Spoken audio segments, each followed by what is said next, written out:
Okay, I'm back again. I don't know how much of it came across. I was sharing this tradition that we have here in Palo Alto every year, not this year, of course, because of the situation that we are in, but we have this very sweet tradition of going on the streets around where we live in our community. And we knock on doors and sing Christmas carols a few days before Christmas. And I remember a few years ago, we knocked on the doors of this very large house that's on our street, just a few houses down from our community. And there was this beautiful couple in that house who came out to hear us sing Christmas carols. But they had this very, very yappy, tiny little dog. And the dog was, very noisy and just going just over and over again without any break, and it was quite annoying, for lack of a better word. And Tandava, who is often the person on guitar and leading these caroling parties, he suggested that we sing Christ Child Asleep because somehow the vibration and the peace of that song felt appropriate for the situation that we were in. The couple really wanted us to sing, but the dog just wouldn't stop. And we sang the song for them, and it was so beautiful. The dog somehow did not yap at all until we finished that song. I'm not sure if we made any lasting change in him because he started right after it was over, but I remember that very sweetly because it almost felt there was a connection. When we started singing, he was still very restless, but as we kept singing this song, somehow after the first 30 or 40 seconds of that song, when we were into it, he stopped. It was not like he was listening with rapt attention, but he somehow did not yap until the song was over, and as soon as it was over, he started again. I remember that because there is something that Christmas offers to all of us, no matter who we are. The more we are able to live to our own worth, the more we are able to invite this into our own lives. And that's really the essence of Christmas that I want to share with all of you today, because what is important for us to understand, we've been discussing the symbolism and all the esoteric principles behind the birth of Christ and Christ consciousness, and the universality of Christmas as a celebration and a festival that Yogananda ji revived for all of us. But most important for all of us is to remember that there's this cosmic flow of energy, there's this universal pattern that is happening right now, where doors are opening in the skies. That's how I think about it. Where there's this sense of joy, there's this sense of peace, there's this sense of love that is descending upon us, where pettiness just washes away, and we have this opportunity to live more to our own potential, to open up more and more to that flow of grace, to live more in that joy. I'll read a couple of lines. I said I was going to read more of Master's letter, but I didn't in today's morning. In these last few minutes, I'll perhaps share a little bit more. Let's see. Master talks about how Christmas is not just a celebration on the physical plane, it's actually happening on all the different planes. It's happening on the astral plane. And even the little bit of joy we feel, even what people celebrate socially in their parties and in their merriment, is a droplet of that joy that is falling off from the astral plane that we are all tuning into. And he writes in one of his letters, doors of joy which may have been closed within us should be thrown wide open at the coming of Christmas tide, in memory of the one whose divine example has lit the way down 20 centuries. This is my prayer for all of you on this occasion of spiritual Christmas, that you keep those little doors of joy open so the ocean of Christ consciousness may continuously, uninterruptedly flow into you. And that is, in a sense, what all of us are doing, whether we believe in Christ, whether we are Christians, whether we believe in God, no matter what. The spirit of Christmas is that spirit of joy, is that spirit of love that somehow washes through everything, that covers all of us, that showers all of us. And the more we are able to perceive those tiny doorways of joy, is in one of his prayers from the Whispers from Eternity, Master talks about focusing on any small experience of joy. It could be from, eating a candy. It could be from eating a piece of cake. It could be from, I don't know, riding your motorbike in the wind or something as silly as that. and to focus and take that bubble of joy and expand that gradually, little by little, little by little, little by little, until we can see ourselves enveloped in that joy, completely immersed in it, and we can expand that tiny bubble of joy into the infinite joy of God. You see, all these little sensory human experiences that we have on this plane are not without meaning. They are not negative. There's nothing wrong about them. All these are glimpses, are tiny little, very grim, gloomy glimpses of the true joy of spirit, of the true joy of Christ consciousness. And these are all doorways. These are all doorways into which we can tune in. And that's why even in tradition we exchange gifts, we forgive people, we feed the poor, we feed the hungry.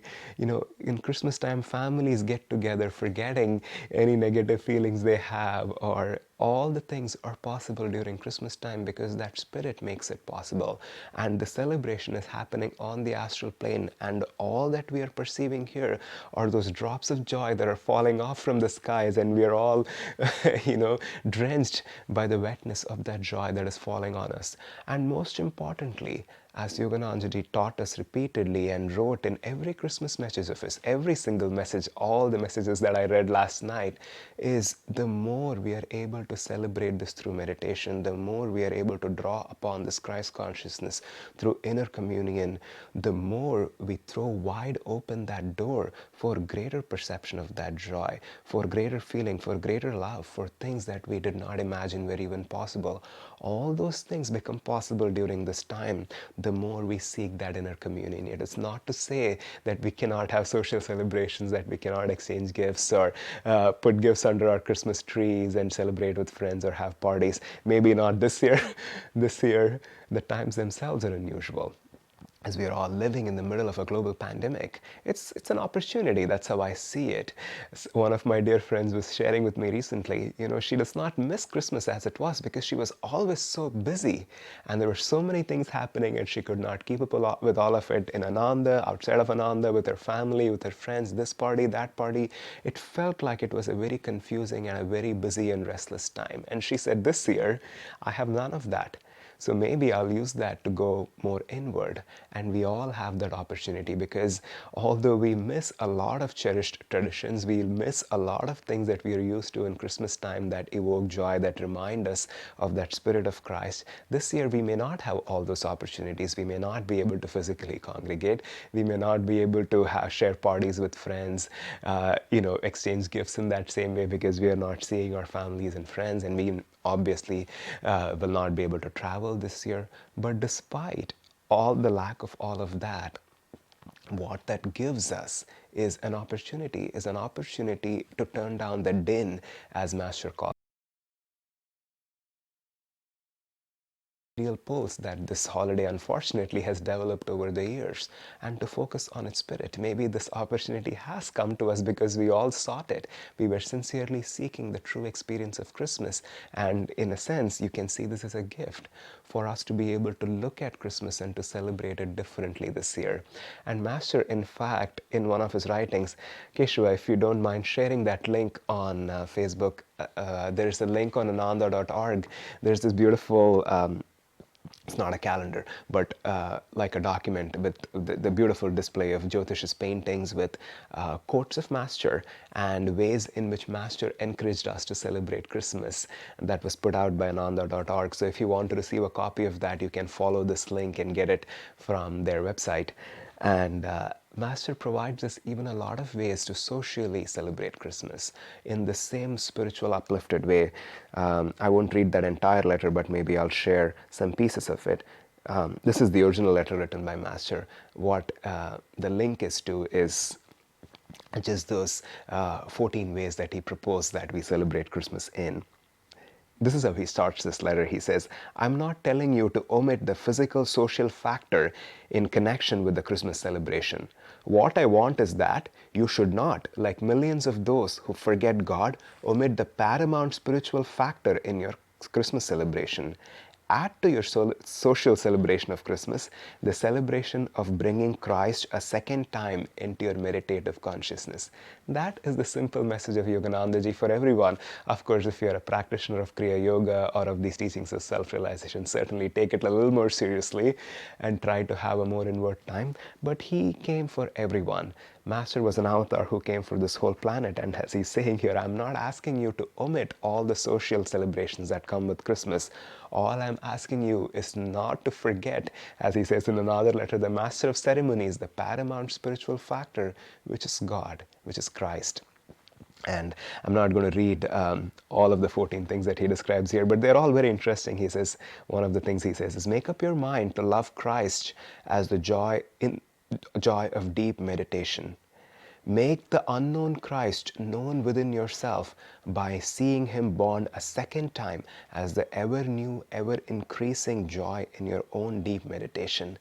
Govern all the actions of your life with the honesty and fearlessness of Christ. He goes and suggestions on how we can make this holiday deep, how we can take that Christ consciousness deeper in our own lives and to have that inner experience which is a lot more available to us right now. So I want to share one more chant with you before we finish, because it is again in theme with everything that we have been discussing and describing this morning. This is a chant that most of you again may have heard. It is a chant that Master exclusively wrote to describe Christ consciousness and the birth of Christ as that intuitive experience in meditation, as that blue opal light that we perceive in deep meditation. This chant is called the Opal Flame. Again, you can follow the words along as they will appear on the screen.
Last letter from Yogananda ji. Again, this is one of the Christmas letters that I really enjoyed reading yesterday. I think this is written either in 1936 when he was in India, or perhaps right after, as soon as he came back from India, as you can see from the very first beginning of the letter. To friends, students, and all Eastern and Western brothers, from Jerusalem and India, reinforced by the perception of the sons of God, I bring unto you a new message of spirit. Blessed is the soul, instrument divine, to occasion this. Earth-bound possessions and glory must all fade away sometime, but God possessions hold through eternity, serving supreme usefulness. The best way of converting earthly things into indestructible possessions is to use them for spiritual service. The pen of thought writes on the dark page of ether and makes the invisible spirit truth become visible. And my fountain pen makes the unseen thoughts visible. Therefore, I am painting God on this page with ink, thoughts, and self-realization that all may behold His glory. As truth peeps through the window of thoughts and words, so God manifests through Christ's intelligence and vibratory creation. No one can know about Jesus through a reading of book on theoretical theology. One must feel His presence in the bower of deep meditation. Behold the birth of Christ in the cradle of meditation-tuned thoughts and in the tender twigs of devotion. Without the thread of Christ consciousness and Christ peace, the beads of nations would fall apart and scatter on the rocks of selfishness. The Christ of Christmas must be known by the hearts of all races. Christ must be lived to be known. He is ever living and is born in all good actions, in every act of material and spiritual service, and in the manger of meditation. The Tao of inner peace coos about Christ when he is born in the heart of a true devotee. Why worship material comforts on the altar of change? Learn to adore spiritual comfort in the temple of indestructibility. May you all enlarge the Christ cup of your consciousness so that Christ's ocean of ambrosia may find a fit receptacle to quench the thirst of stars, of specks, of space, of